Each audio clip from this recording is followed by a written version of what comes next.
तो चलिए हम स्टार्ट करते हैं क्लास 10th का चैप्टर 6 लाइफ प्रोसेस। ये चैप्टर बहुत इजी है, टफ नहीं है। चलिए स्टार्ट करते हैं। How to we tell the difference between that is alive and what is not alive. ये कह रहा है कि हम कैसे किसी चीज़ को डिफरेंशिएट करें कि वो अलाइव है और है तो कैसे, और अलाइव नहीं है तो कैसे। तो चलिए उसका एक एग्ज़ाम्पल दिया हुआ एनसीईआरटी में। ये एग्ज़ाम्पल है, if we see a dog running, जब हम एक कुत्ते को देखते हैं दौड़ते हुए, या फिर एक गाय को देखते हैं जो कि चारा चबाती रहती है जिसको कट कहते हैं, और man shouting loudly on the street, और एक आदमी जो कि रोड पे बहुत ही ज़ोर ज़ोर से चिल्ला रहा है। We know that these are living beings, हम जानते हैं कि ये सब चीज़ें जो एग्जाम्पल में दी गई है वो लिविंग है। तो इसी के बारे में हम लोग को आगे पढ़ना है इसमें, और लिविंग कैसे है ये इसमें कंफर्म किया गया है, ठीक है ना। इसे देखें, ये एग्जाम्पल दिया हुआ है। तो क्या एग्जाम्पल में ये था जो कि हम बताएं कि एक कुत्ता जो कि रोड पे दौड़ रहा है, या फिर सामने आपके दौड़ रहा है, या फिर कोई गाय है जो कि घास चिबा रही है, और एक आदमी जो कि रोड पे बहुत ज़ोर से चिल्ला रहा है। तो यही इस एग्जाम्पल में बोला है कि ये जो है फीचर्स जो है एक लिविंग बीइंग का है, लिविंग थिंग्स का है। वो नॉन लिविंग में फीचर नहीं होता है जो कि वो खुद से रिस्पॉन्स या रिस्पॉन्ड कर दे सके अपने स्टिमुलस के अगेंस्ट।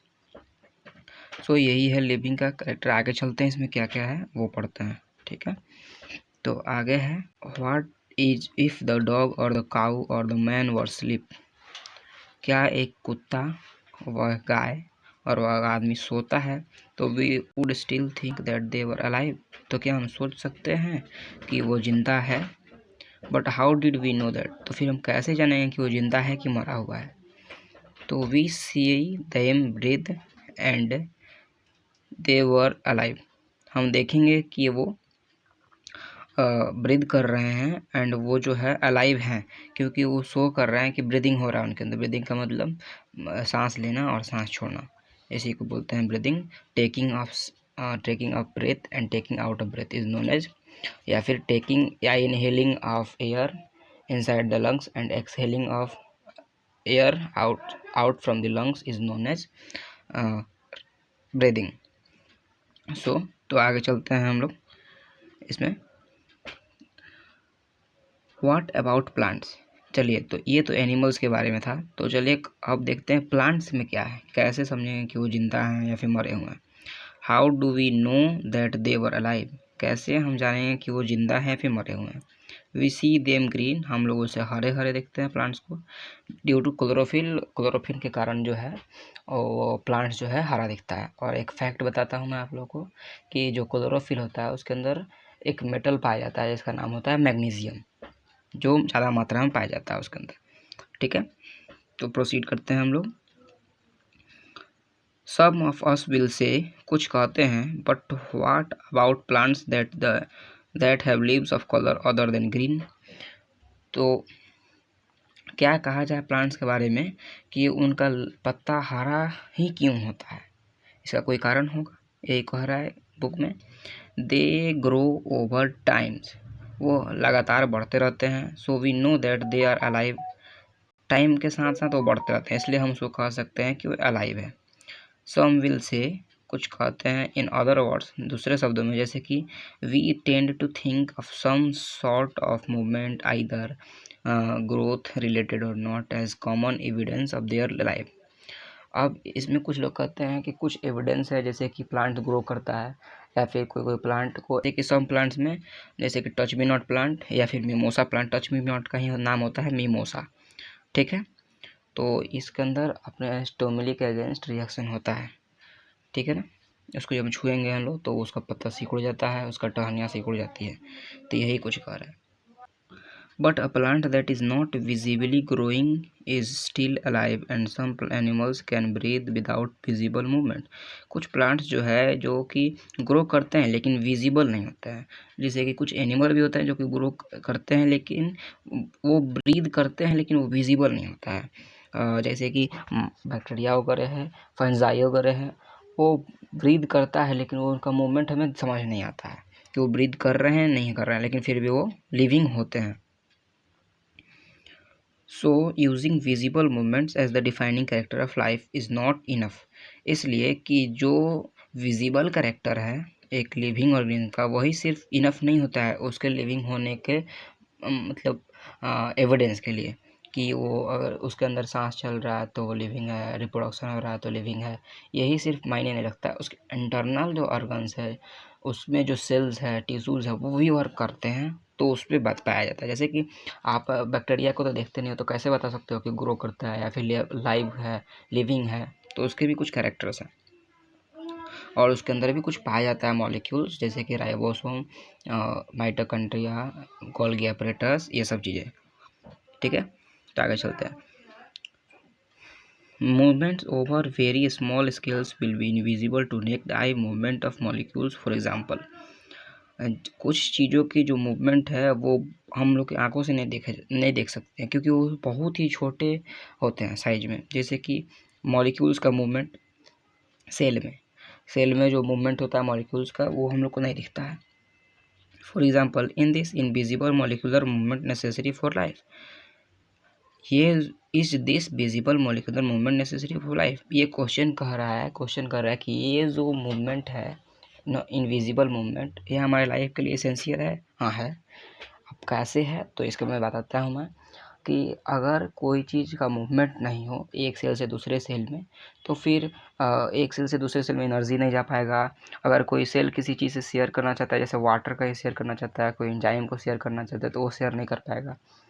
फिर से अगर केमिकल्स का मूवमेंट ना हो तो ब्रेन से जो सिग्नल जा रहा है केमिकल वो आता है इलेक्ट्रिकल इम्पल्स से, वो कन्वर्ट हो जाता है केमिकल सिग्नल में, तो वो भी प्रोसेस नहीं हो पाएगा।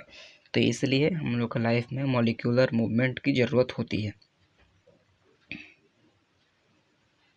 If we ask this question to professional biologist, अगर हम किसी एक प्रोफेशनल बायोलॉजिस्ट से ये क्वेश्चन करते हैं, दे विल से यस, हाँ ये ज़रूरी है, जो कि मैंने भी बोला। In fact viruses does not show any molecular movement in them until they infect some cell. इसमें भी कुछ एक्सेप्शन है, जैसे कि वायरस तो बॉर्डर लाइन है लिविंग एंड नॉन लिविंग का। ठीक है, तो इसमें वायरसेस को हम लोग नहीं कह सकते हैं कि वो लिविंग है या नॉन लिविंग है, लेकिन वो जैसे किसी चीज़ का एंटर करता है किसी चीज़ के अंदर, तो सेल को इन्फेक्ट कर देता है। ठीक है, उसके अंदर कोई मॉलिक्यूलर मूवमेंट शो तो नहीं होता है, लेकिन फिर भी वो किसी सेल को इन्फेक्ट कर सकता है। जैसे कि एग्जांपल में कुछ वायरसेस हैं जो कि बहुत ही इन्फेक्ट करते हैं, इन्फेक्टेड होते हैं, जैसे कि TMB वायरस, HIV वायरस, ये सब चीज़ें। ठीक है, तो हम लोग प्रोसीड करते हैं। And that is partially why there is a controversy about whether they are truly alive और नॉट। इसमें एक कंट्रोवर्सी पैदा हो जाता है, एक विवाद पैदा हो जाता है कि क्या वायरस लिविंग है या नहीं लिविंग है, नॉन लिविंग है। तो ये नहीं लिविंग होता है, नहीं नॉन लिविंग होता है, ये बॉर्डर लाइन पे होता है। अगर ये किसी होस्ट के अंदर चला जाता है तो लिविंग हो जाता है, और जैसे ही होस्ट से बाहर आ जाता है तो नॉन लिविंग हो जाता है। तो यही डिफरेंस है वायरसेस में और सारे लिविंग ऑर्गेनिज्म में। सिर्फ वायरसेस ही हैं जो कि आउटसाइड ऑफ होस्ट रहते हैं, तो लिविंग नॉन लिविंग होते हैं। ठीक है, तो प्रोसीड करते हैं। Why are molecular movements needed for our life, हमारे लाइफ के लिए मोलिकुलर मूवमेंट्स क्यों ज़रूरी है, ये अभी मैंने आपको बताया कि एक्सचेंज ऑफ मॉलिक्यूल्स, जैसे कि वाटर का एक्सचेंजमेंट, एनर्जी का एक्सचेंज, इलेक्ट्रिकल इम्पल्स जो केमिकल से चेंज होकर के स्टिमुली को रिएक्ट कराता है, उसमें फिर से बहुत सारे चीज़ों में चेंजिंग होता है। जैसे कि वाटर ट्रांसपोर्ट रहा है एक प्लांट में, एक सेल से दूसरे सेल में, दूसरे से तीसरे में, फूड का ट्रांसपोर्टेशन हो रहा है लिक्विड के फॉर्म में, तो वो सब चीज़ों में। We have seen in earlier classes that living organisms are well organized structures. हम लोग अपने पुराने क्लासेस में, मतलब पिछले क्लासेस में देखे हैं कि लिविंग ऑर्गेनिज्म जो है उसके पास वेल ऑर्गेनाइज्ड स्ट्रक्चर होता है, मतलब एक खास स्ट्रक्चर होता है। जैसे कि हम लोग हैं तो हम लोग सेलुलर लेवल नहीं, हम लोग ऑर्गन लेवल स्ट्रक्चर के हैं। ऑर्गन से ऑर्गेनाइजेशन होता है, तो हम लोग ऑर्गेनाइजेशन लेवल है। तो सबसे पहले क्या होता है, सेलुलर लेवल, जो कि वायरसेस बैक्टीरियाज में आते हैं। उसके बाद से आते हैं सेल मिलकर टिश्यू बनाता है, तो फिर टिश्यू लेवल, फिर टिश्यू लेवल से ऑर्गन लेवल, फिर ऑर्गन लेवल से ऑर्गन सिस्टम लेवल, फिर ऑर्गन सिस्टम लेवल से ऑर्गेनाइजेशन। तो हम लोग एक ऑर्गेनाइजेशन से ऑर्गेनिज्म बना लेता है, तो हम लोग एक ऑर्गेनिज्म है, क्योंकि ये सारे चीज़ें हमारे अंदर मिलता है, हमारे अंदर बहुत ही कॉम्प्लेक्स सिस्टम्स हैं। तो आगे चलते हैं। They can have tissue, tissue have cells, cells have smaller components in them. हमने पढ़ा था कि इनके पास टिश्यू होता है, टिश्यू में सेल होता है और सेल के अंदर बहुत ही छोटे छोटे कंपोनेंट्स होते हैं, जैसे कि राइबोसोम, उसके बाद से होता है उसमें mitochondria, Golgi apparatus, centrosome, nucleus, chromosome etcetera etcetera. Ribosome दो टाइप के होते हैं, एक 70S वाले और एक 80S वाले। 70S वाले जो है वो 50S प्लस 30S से मिलकर बने होते हैं और 80S वाले 60S प्लस 40S से बना होता है। एस जो है वो उसका जो बोलते हैं ना मैथ्स में कॉफिशिएंट, वही कॉफिशिएंट है। ठीक है, तो आगे चलते हैं। Because of the effect of environment, sorry because of the effects of environment, this organized order nature of living structures is very likely to keep breathing down over time। ये जो मतलब इन्वायरमेंट के इफेक्ट के कारण ये जो organisms हैं और ऑर्गेनाइज थिंग्स हैं और स्ट्रक्चर्स है, लिविंग स्ट्रक्चर्स, इनको हमेशा ही लिविंग रहने के लिए मतलब किसी चीज़ का ब्रेकिंग डाउन करना होता है। जैसे कि हम लोग को एनर्जी चाहिए तो हम लोग क्या करते हैं, लोग स्टार्च को तोड़ देते हैं लोग ग्लूकोज में, जिससे कि हम लोग को एनर्जी मिलता है। ठीक है, तो आगे चलते हैं।